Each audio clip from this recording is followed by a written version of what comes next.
Welcome Photoshop Senior Edition, folks. We're going to work with smart objects and do several things with smart objects. And in this particular instance, we're going to work with blending options, but we're going to do it with a smart object. So right off the bat, I'm going to take this image out in the cornfield. It has some nice clouds, but they're kind of pale. So I'm going to right click on this layer and convert this to a smart object. And immediately you see the little change in the icon. Now I could have made a copy of this layer to done this effect on, but we're going to be talking about smart objects for this particular lesson. So good time to start. So right down here is what I call the special effects icon, the FX. And we're going to go and click it and go to gradient overlay to change the clouds. So we just click it. Now what we want to do is go right here. This is the gradient editor. So we just click right on this bar, one time left mouse, and this is the preset that we want. The second one over. This is black to transparent. So we click on it, and you notice immediately that this changed. So right down here at the bottom of this is the editor for this. We can change all kinds of things about this. And what we need to do to fine-tune this, actually I'm going to go ahead and click OK for now. I'm going to reverse this because I don't want to change the bottom of the image, I want to change the top. So I'm going to hit reverse right here, and you notice immediately it popped to the top.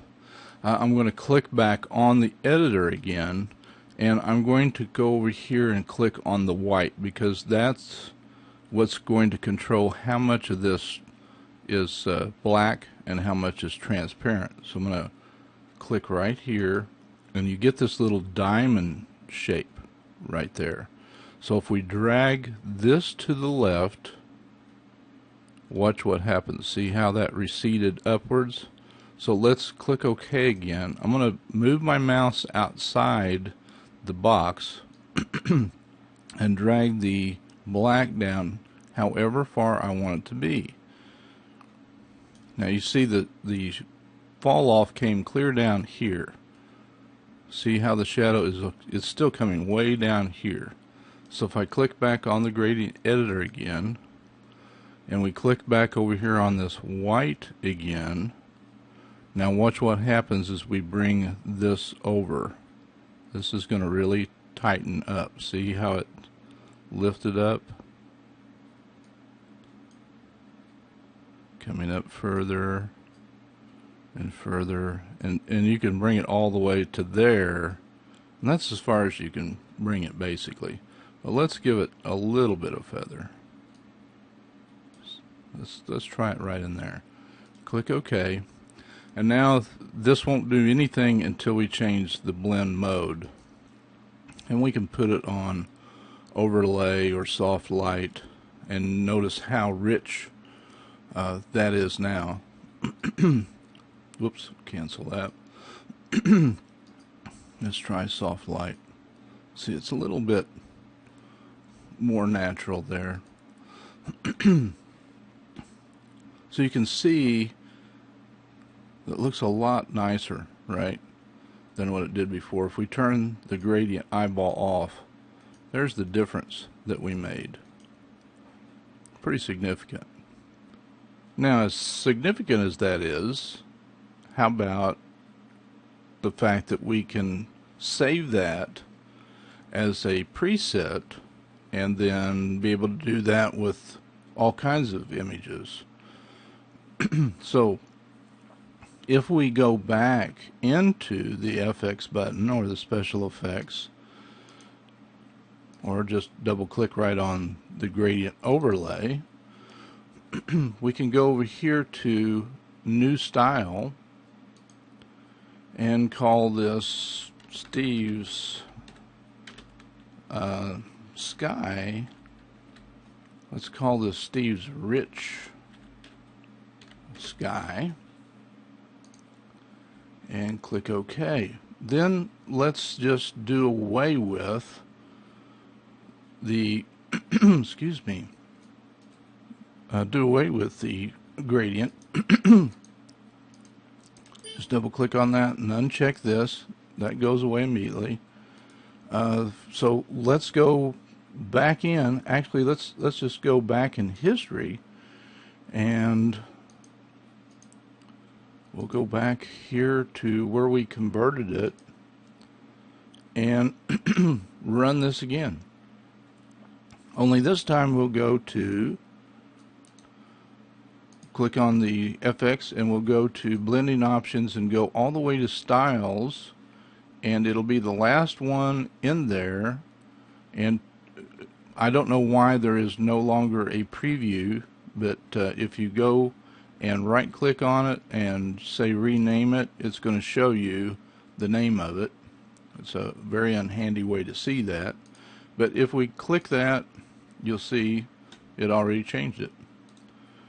So that's my rich sky being applied. So it's a very handy thing to do. It's just a very unhandy way to see the name, but that's a way to record or save your style that you want applied maybe to several other images along the way. Okay, so we've got our gradient on here. What if we wanted to really go crazy and do some lighting effects on here? Because remember, this isn't really our image right here. This is when we're dealing with smart objects, we're not really affecting this. This thing is protected. If we double click this image, here is the original image right over here. So right here, this is like a temporary image. The real McCoy exists over here on this PSB. Notice how different that is? It's not a PSD, it's a PSB. And so right here is the thing that we're doing is, kind of a temporary deal, and this is totally protected. So what if I wanted to just keep piling stuff on here? And one of the biggies is lighting effects. So if I go to filter and go down to render lighting effects, now the last lighting effects I used was this particular light, and it's just a custom light, and you see the two colors that are involved. So it's kind of an early morning light effect. And the clouds, because I did the previous gradient, is really messing with it. So it's blown out up here and all that stuff. Not to worry. We've got a nice yellow going on down here in the corn, but up here really looking crazy. It doesn't really matter what I do at this point. This isn't about the color or the lighting effects. I'm just going to click OK. Now you're going to see over here the effect we get in the layers palette. Here's what we got going on in the image. Here's what we just got in the layers palette. Here's the lighting effects with a mask. So we turn on a paintbrush, make sure that black and white are over here. If not, you just press D as in dog, and if black's not on top, you press X as in X-ray. And we're going to take this down a little bit at a time, so I've got it on 25, and I'm just going to paint the yellow somewhat out of the sky until we're happy.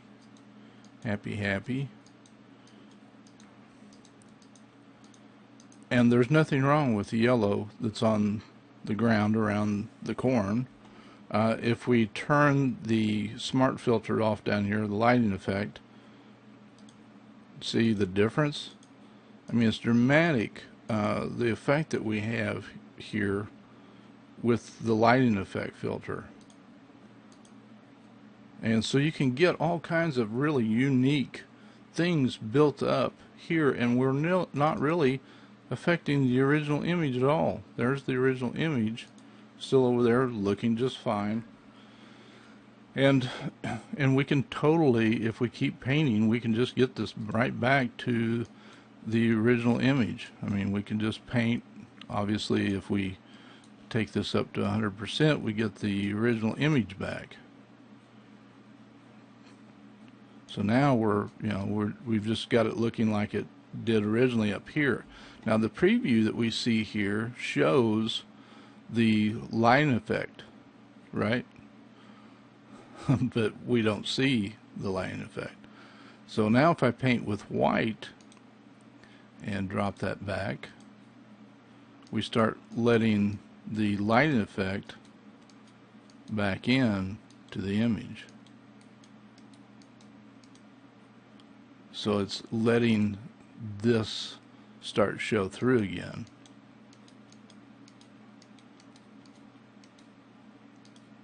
Letting some of that yellow come back through. And you might not like that yellow, so we press X again and start painting that yellow back out. But I think it looks kind of nice down there in the corner. The point is, we're dealing with a smart object right here, and we're not really affecting it, because double click again, there it is over here, nice and pristine, not really being affected. Okay, so we can run that on it. We can also go up here at the top, filter, and filter gallery. Now notice, a lot of times if you messed with the filter gallery before, you may have run smart filters on it before, which basically did the same thing. It would have asked you, possibly, if you had a regular layer here, it would have, you may have run convert to smart filter before on your layer. Well, now that you're already have turned this into a smart object, you don't have to do that. So you can just go right into your filter gallery, and you can run any of these on top of your image, and there's a filter already in there, and you notice now it says filter gallery, so that's already on top of it too. I don't particularly like that one, so if I double click it, it's going to take us right back into the filter gallery again, so we can undo it and reapply something else if we want to. So let's say we want the watercolor filter instead.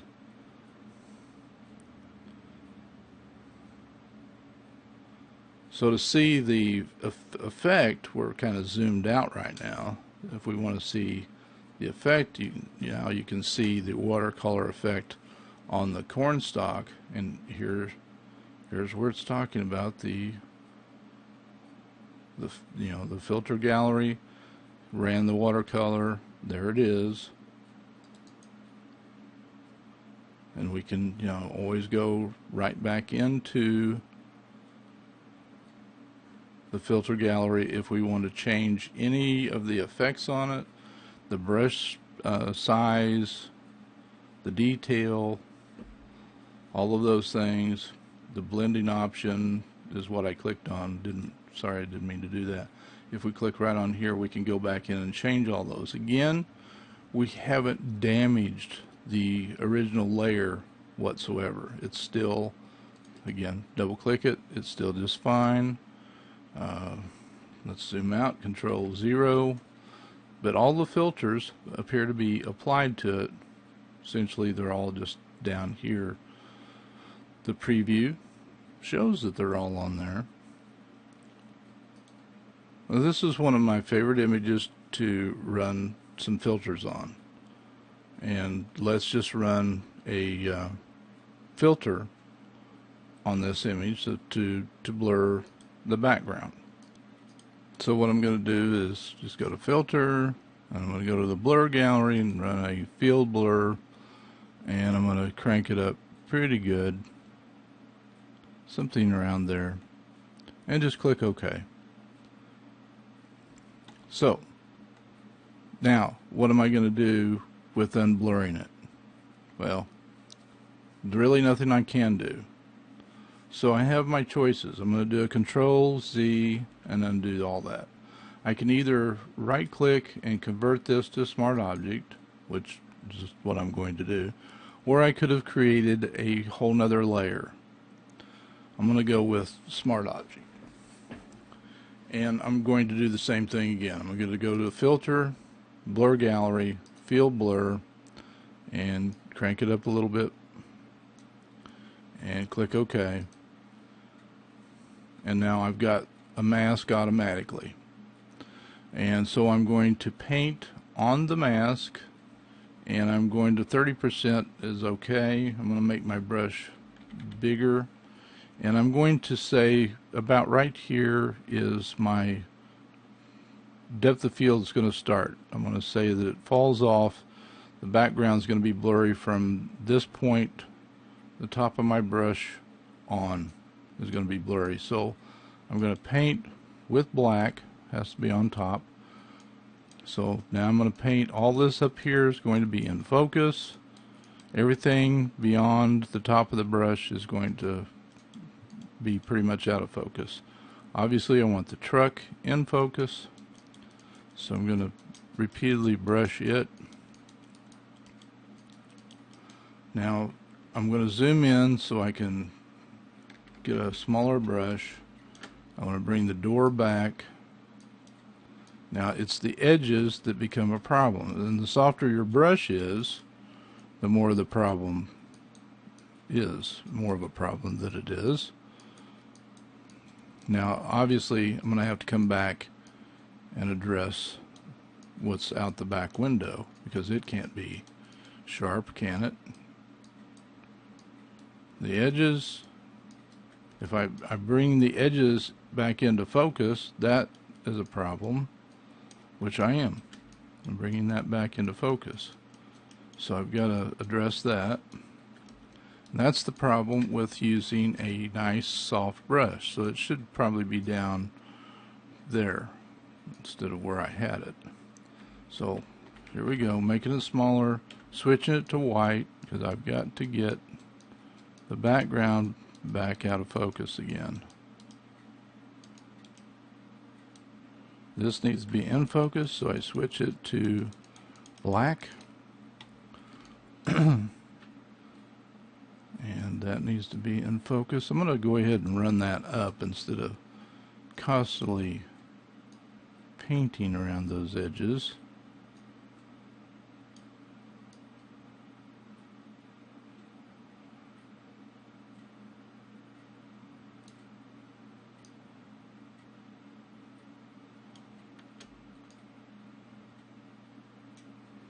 And then I'm going to switch to white and make sure that, well, that door handle is blurred. We're not going to spend a large amount of time making sure that that's perfect, but I would expect you to do that.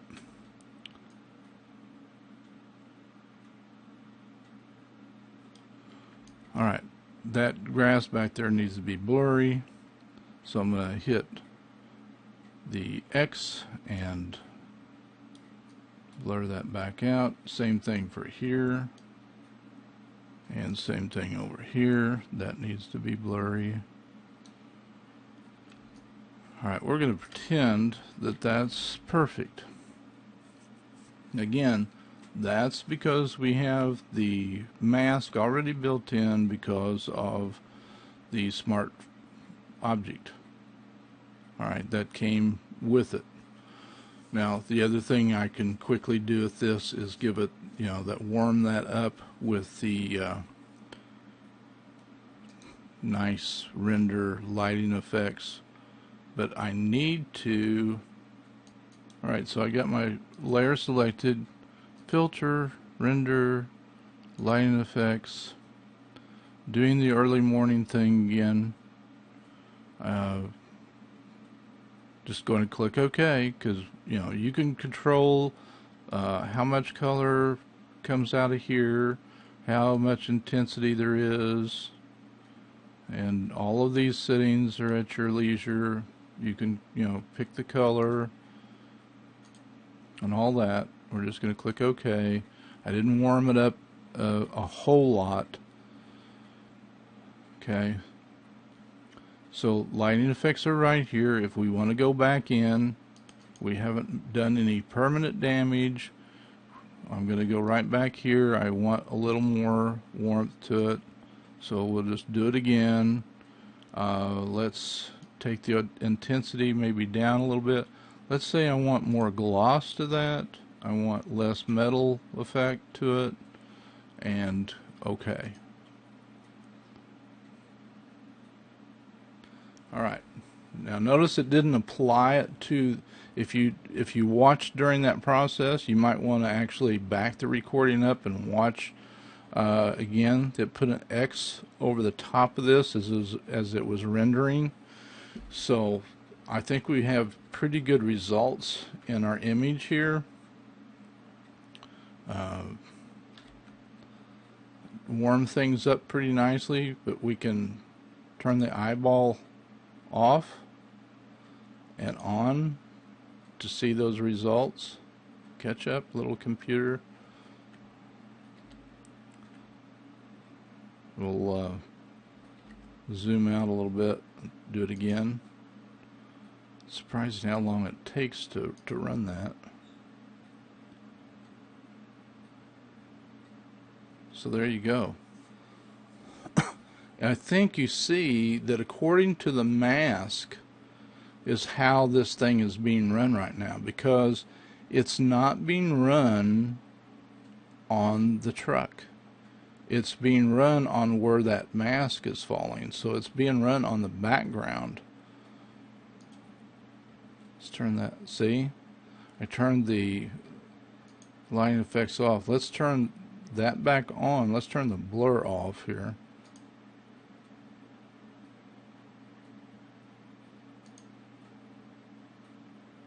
It looks to me like the yellow, yeah, the yellow is just on the area that's been blurred. I think that's kind of interesting. So play around with this stuff. We have so much power in Photoshop over the image that it's not funny. We haven't even scratched the surface of what we can do with our images. So plug your own images in and be creative with this. Find a blown out sky, or not a blown out sky, but a sky that needs to be richer, darker blues, and run the, what we did a while ago with a gradient. Find something like this that you can change the color on. Run some smart filters or smart objects and run the filters on them. Run the watercolor filter. Run some filters. Experiment. Have fun. Be happy, happy, happy. And just, get familiar with these techniques and the things that Photoshop can do for you and your images. All right, I wait your questions and see the curiosities on your face as to maybe what you ran into and you'd like help with, but hopefully to see the light in your eyes, the discoveries that you made. Talk to you all later. Bye-bye.